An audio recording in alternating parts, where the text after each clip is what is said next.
யோசிச்சு பாருங்க, ஒரு மாசம் 13,000 கஸ்டமர்ஸ், ஆனா வரவேண்டிய பணம் மட்டும் வரல. இந்த மாதிரி ஒரு பெரிய தலைவலியை எப்படி சமாளிக்கிறது? இன்னைக்கு நம்ம பார்க்க போறது வெறும் கலெக்ஷன் டிப்ஸ் கிடையாது. இது ஒரு உலகத் தரம் வாய்ந்த சிஸ்டம். டென்ஷனை குறைச்சு வேலையை ரொம்ப ஸ்மார்ட்டா முடிக்கிற ஒரு வழிமுறை. சரியா, இதே சவால தான் பாஸ்கர்னு ஒருத்தர் ஒவ்வொரு மாசமும் ஃபேஸ் பண்றாரு. அவருக்கு 18 வருஷம் அனுபவம் இருந்தா கூட 13,000 பேர்கிட்ட இருந்து பணத்தை வசூல் பண்றது ஒன்னும் சாதாரண விஷயம் இல்ல. அப்போ அவர் என்ன செஞ்சாரு? வாங்க விரிவாக பார்க்கலாம்.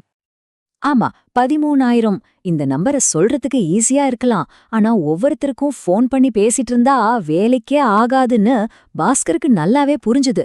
இங்க தேவைப்படுறது ஒரு தனிப்பட்ட முயற்சி இல்ல, ஒரு உலகத்தரம் வாய்ந்த சிஸ்டம். இங்கதான் விஷயமே இருக்கு.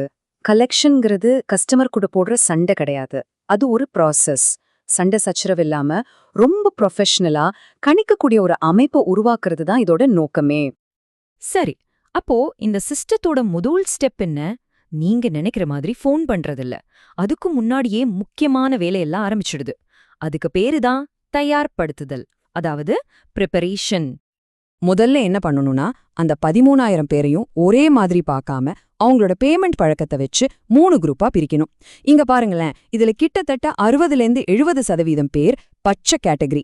இவங்க கரெக்டா பணம் கட்டிடுவாங்க. சோ நம்மளோட நேரத்தை இவங்களுக்காக அதிகம் செலவு பண்ண தேவையில்ல. இந்த டேபிள்ல பார்த்தா இன்னும் கிளியரா புரியும். பச்சையில இருக்கவங்களுக்கு குறைஞ்ச கவனம் போதும், மஞ்சள்ல இருக்கவங்களுக்கு கொஞ்சம் எக்ஸ்ட்ரா கவனம் தேவை. ஆனா நம்மளோட முழு ஃபோக்கஸும் எனர்ஜியும் இந்த சிவப்பு கேட்டகரியில இருக்கவங்க மேலதான் இருக்கணும். இவங்கள டீல் பண்றதான் பெரிய சேலஞ்ச். இந்த சிஸ்டம் சரியா ஒர்க் ஆகணும்னா டெக்னாலஜி இல்லாம முடியாது. ஒரு சிஆர்எம் சாஃப்ட்வேர் இருந்தா பெஸ்ட். இல்லனா ஒரு நல்ல டீடைல்டான எக்ஸல் ஷீட் கூட போதும். ஆனா ரூல் நம்பர் 1 இதுதான்.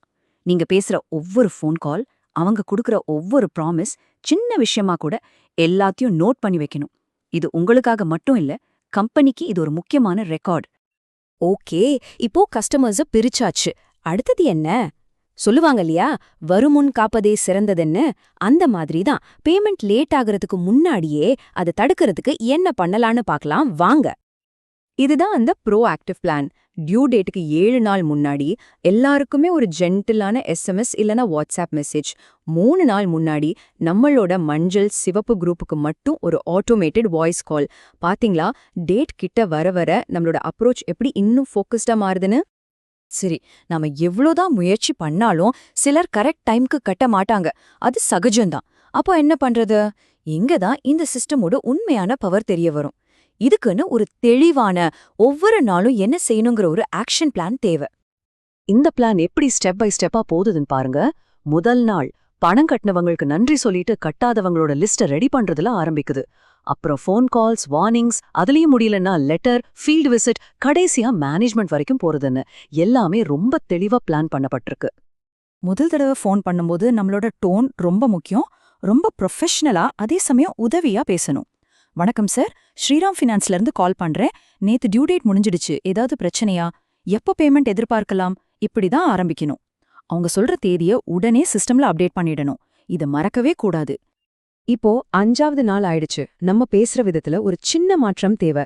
இன்னும் கொஞ்சம் உறுதியா பேசணும். சார், உங்க பேமெண்ட் 5 நாள் லேட் ஆயிடுச்சு. இது உங்க சிபில் ஸ்கோரை பாதிக்க வாய்ப்பு இருக்கு. இன்னைக்கு சாயங்காலத்துக்குள்ள பே பண்ணிடுறீங்களா? பாத்தீங்களா, இங்க நம்ம விளைவுகளை பத்தி பேசி ஒரு அவசர உணர்வை உருவாக்குறோம். நாள் போக போக நம்மளோட நடவடிக்கைகளும் சீரியஸ் ஆகும். இனிமே இது வெறும் ஃபோன் கால்ஸ் மட்டும் இல்ல, ஆஃபிஷியல் ரிமைண்டர் லெட்டர் அனுப்புறது, நேரடியா வந்து பாக்குறத பத்தி பேசுறது, லேட் ஃபீஸ பத்தி வார்ன் பண்றதுன்னு போகும்.